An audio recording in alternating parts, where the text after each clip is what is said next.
Channel और मैं हूं आपके साथ खुशबू। कानपुर से एक ऐसी प्रेरणादायक कहानी जहां चिकित्सा सेवा के साथ संस्कारों का संगम देखने को मिलता है। पालीवाल डायग्नोस्टिक प्राइवेट लिमिटेड के डायरेक्टर डॉक्टर उमेश पालीवाल न सिर्फ एक कुशल चिकित्सक हैं बल्कि समाज में भगवत गीता के प्रचार प्रसार और संस्कारवान जीवन शैली के प्रसार के लिए भी सतत कार्यरत है। आरके मिशन स्कूल से शिक्षा प्राप्त कर उन्होंने चिकित्सा क्षेत्र में अपनी एक अलग पहचान बनाई है। आज उनके निर्देश में पालीवाल डायग्नोस्टिक उत्तर प्रदेश के कई जिलों में अपनी सेवाएं दे रहे हैं। आधुनिक मशीनों, अनुभवी टेक्नीशियनों की टीम के साथ यह सेंटर सटीक जांच के लिए जाना जाता है। शहर के अधिकांश डॉक्टर भी पालीवाल की रिपोर्ट पर भरोसा करते हैं। संस्कार, सेवा और समर्पण की यह मिसाल समाज के लिए प्रेरणादायक है। आइए आपको दिखाते हैं कानपुर से सुजीत कुमार की खास report. Paliwal diagnostics private limited पालू नगर में मौजूद हूँ। हमारे साथ डॉक्टर उमेश पालीवाल जी हैं। ये प्रतिष्ठित लैब है। शहर का 80% डॉक्टर यहाँ की लैब पर, यहाँ की जांचों पर भरोसा करता है। तो आज हम आए हैं डॉक्टर उमेश पालीवाल जी के पास, उनसे जानेंगे और थोड़ा आध्यात्म के बारे में भी चर्चा करेंगे। जैसा कि इनका रुझान चिकित्सा के साथ साथ आध्यात्म पर भी है। डॉक्टर साहब, हमारे चैनल में बहुत बहुत स्वागत है आपका।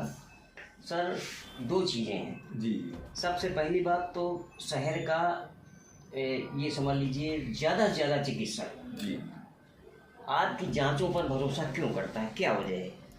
देखिए, इसकी पहली वजह ये है कि मैंने अपनी प्रैक्टिस 1996 में शुरू की थी और तब से हमारा जो मूल मंत्र रहा है ये रहा है कि हम अगर हमारे घर में कोई पेशेंट हो, अपना हो, उसकी अगर जांच करनी हो तो हमें क्या सावधानी बरतनी चाहिए और क्या किस तरह से रिपोर्ट देनी चाहिए, मैं उसी रूप में पेशेंट की हमेशा जांच करता हूँ। मेरे घर का व्यक्ति है और जो चिकित्सकीय जो पेशा है उसके प्रति हमारी क्या जिम्मेदारी, उसका एहसास रखते हुए मैंने शुरू से काम किया है। वो जो 2-3 चीज़ें हैं महत्वपूर्ण, सबसे पहली चीज़ तो क्वालिटी है कि क्वालिटी बहुत अच्छी होनी चाहिए, जितनी संभव है आज की तारीख में। होता ना, हर चीज़ की लिमिटेशन होती है, उन लिमिटेशनों को देखते हुए कितनी संभव हो सकती है उच्च गुणवत्ता, वो ध्यान रखा हम। दूसरा ध्यान रखा हम लोगों ने कि उसकी दर ना कम अधिक हो पाए। गुणवत्ता में चक्कर क्या होता है, कई बार कीमत बहुत बढ़ जाती है, तो हमें अफोर्डेबल भी होना चाहिए, इतनी भी ना हो कि हम गुणवत्ता के नाम पे इतना चार्ज करें कि वो आम जनता की पहुंच के बाहर हो जाए। तो उसका हम लोगों ने बहुत ध्यान रखा। और तीसरा हमने ध्यान रखा कि हमारी रिपोर्ट समय पे भी मिल जाए, क्योंकि कहते हैं ना, जैसे कहते हैं न्याय के लिए कहते हैं कि न्याय हुआ तो, लेकिन इतने सालों बाद मिला। उसी प्रकार चिकित्सकीय पेशे में रिपोर्ट तो अच्छी है, सब कुछ है, कीमत भी अफोर्डेबल है, लेकिन वो रिपोर्ट ही लेट मिल रही है तो उसका महत्व कम हो जाता है। तो इन चीज़ों का मैंने शुरू से ध्यान रखा है। उसी की वजह से या उसी के प्रतिफल के रूप में हमको चिकित्सकों का, मरीजों का हमें विश्वास जीतने में सफलता मिली, वो उसका श्रेय और ईश्वरी कृपा होती है। हर चीज़ के प्रति ईश्वरी कृपा भी होती है, इसका मुझे लाभ मिला है। डॉक्टर साहब, एक चीज़ और है कि आप एक वरिष्ठ चिकित्सक होने के साथ साथ आध्यात्म पर आपका बहुत जोर है और गीता को भी आप प्रोत्साहित कर रहे हैं, सनातन को भी प्रोत्साहित कर रहे हैं। ये प्रेरणा कैसे और कहाँ से जगी आपके अंदर? देखिए, उसका सबसे पहला तो कहते हैं, हम लोग हमेशा कहते हैं कि किसी भी बच्चे में जो बड़ा होता है तो उसके पीछे संस्कारों का महत्व होता है।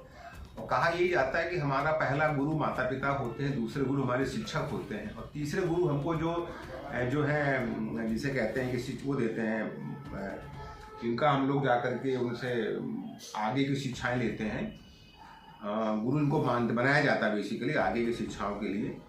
उसमें हमें तीनों में हमको बहुत ही सौभाग्यशाली रहे कि हमें बचपन से जो माँ बाप हैं वो हमारे शुरू से बहुत संस्कारवान रहे। पंडित श्री राम शर्माचार्य गायत्री परिवार के प्रणेता रहे, उनके द्वारा उनका घर में आगमन भी हुआ। तो बचपन से जब मैं 6 वर्ष का था तभी से मेरे संपर्क में आया, गुरु जी का हमें आशीर्वाद मिला।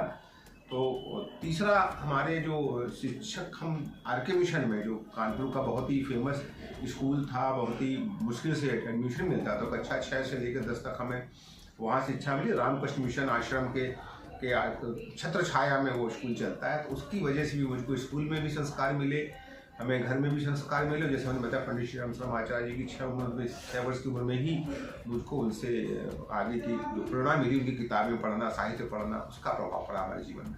मतलब आज के युवाओं को क्या संदेश देना चाहेंगे?